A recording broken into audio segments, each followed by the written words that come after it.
Obviously, our বোলিংয়ে tiger, ব্যাটিংয়ে বিড়াল।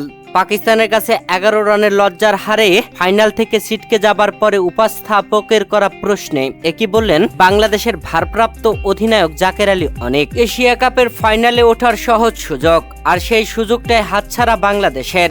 পাকিস্তানি বোলারদের কাছে নাস্তানাবুদ বাংলাদেশি ব্যাটাররা, যেখানে পাকিস্তান আগে ব্যাট করে বাংলাদেশকে 136 রানের টার্গেট দেয়, আর এই টার্গেটে জয় তুললেই বাংলাদেশ উঠত ফাইনালে। তবে সেই সমীকরণটা মেলাতে পারল না বাংলাদেশের বিড়ালীয় ব্যাটাররা, যেখানে বাংলাদেশি ব্যাটারদেরকে বলা হয় টাইগার। তবে এই ম্যাচে পাকিস্তানি বোলারদের কাছে যেভাবে নাস্তানাবুদ হয়েছে তাতে টাইগার নয় বিড়াল বলাই শ্রেয়, যেখানে এই ম্যাচে বাংলাদেশের হয়ে কেউ সেভাবে ব্যাট হাতে জ্বলে উঠতে পারেননি। শুরু থেকে পরপর উইকেট হারিয়ে শেষ পর্যন্ত 124 রানে অল আউট হয়ে যায় বাংলাদেশ, আর বাংলাদেশের সাথে 11 রানের দারুণ জয় তুলে নিয়ে পাকিস্তান ফাইনালে জায়গা করে নিল, যেই জায়গায় বাংলাদেশ দল থাকতে পারত।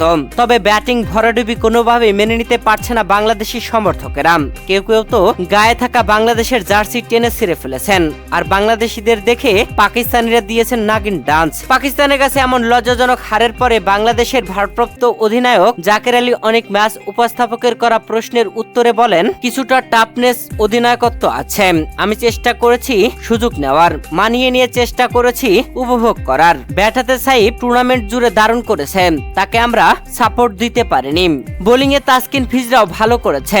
বোলিং ইউনিট হিসেবে টুর্নামেন্টে আমরা দারুণ করেছি।